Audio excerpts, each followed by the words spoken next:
Hello everyone. Today's video is going to be on what not to say to a child who has PDA. Okay, number one, don't brand us with labels and don't categorise us. Okay, so don't just gratuitously throw a load of adjectives at us like you're weird, you're special, or even like you're talented.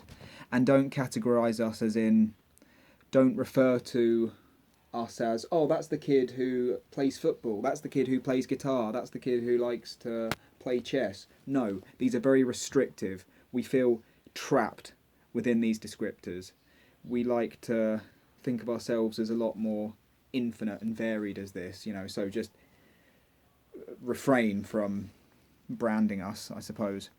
Never try and suppress our feelings. So, if we're feeling particularly irate or angry or sad, if we feel like we need to talk about it to get it off our chest and to clear our heads, let us do it. Because by suppressing it, then further on down the line, all of that emotion is just going to exit us a lot more aggressively. And yeah, if you ever make a plan with us, which I don't suggest you do, try and be more spontaneous. But if you do make a plan, then do not change it last minute. Commit to that plan, because we don't change our pictures very easily. Be a facilitator, not a manipulator. As parents, I'm sure you always want to try your best to motivate your children and encourage them to do something, but that really isn't very effective to someone who has PDA. So when I say be a facilitator, just try and, if we want to do something, let us do it.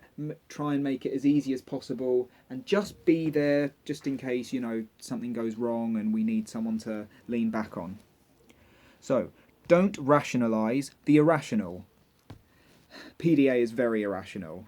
I'm sure you know that. And when we do things that are just so bizarre and difficult, don't squander away any energy trying to figure it out. Just let it pass, because it always does.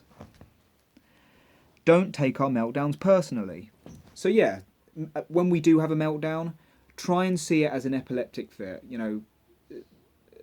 Your child may be very verbally abusive or physically abusive. Just understand that that's a physiological response to overstimulation. There's nothing he/she can do in that moment. He's or she is just going to do everything they can to dispel that energy.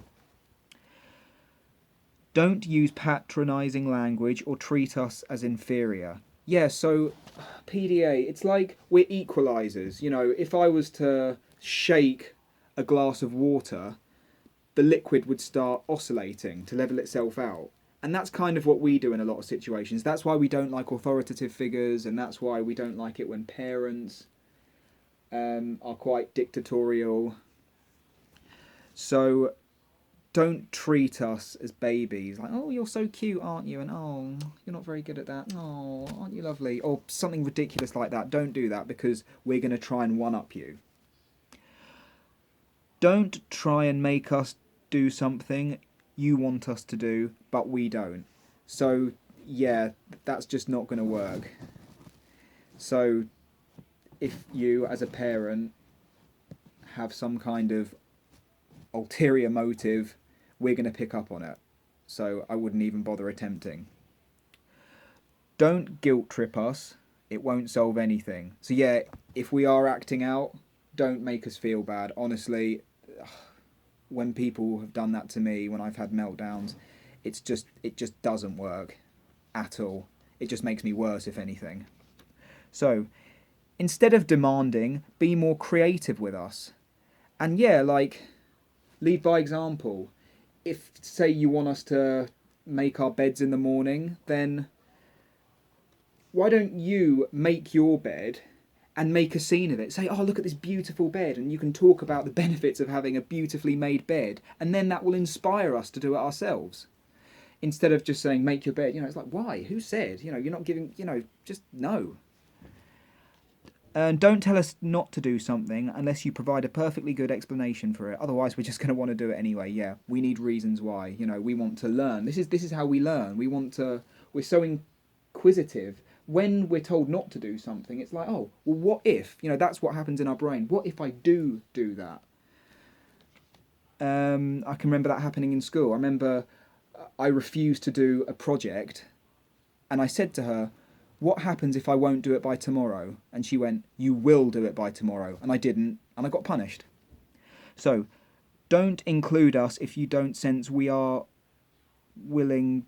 Sorry, don't include us if you don't sense we are willing to participate. So, if we look like, you know, we're having a moment to ourselves and we're quiet and you're all playing like a board game, leave us to it. You know, when we do want to participate, we'll make it known. You know, it's fairly obvious. Don't be direct. So I've said this before. If you want help with household chores, instead of saying, can you help me please, say, it would be really, really nice if someone could help me with the chores. And they may or may not offer a helping hand, but be indirect.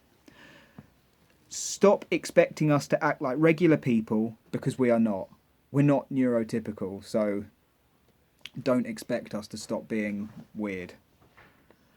And don't make us feel bad about meltdowns, because if there is a meltdown, then, you know, we're both partly responsible. It's neither our fault or your fault. You know, it's a co-creation. Don't say things like, you're doing that on purpose, just not helpful at all.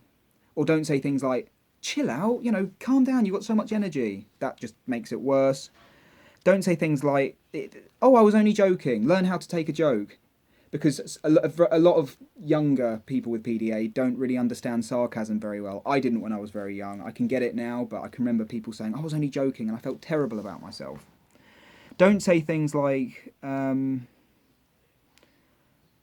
gosh, you get so wound up so easily. It's like, yeah, obviously. And by saying that, you're making it worse.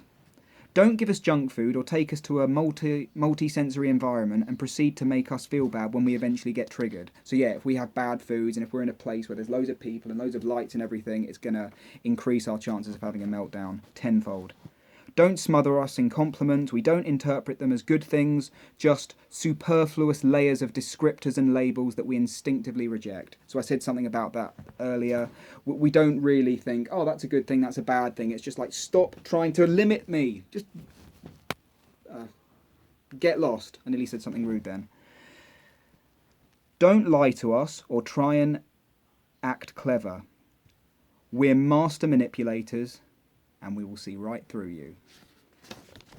And finally, stop trying to make us conform or fit into the system, because we're here to change it.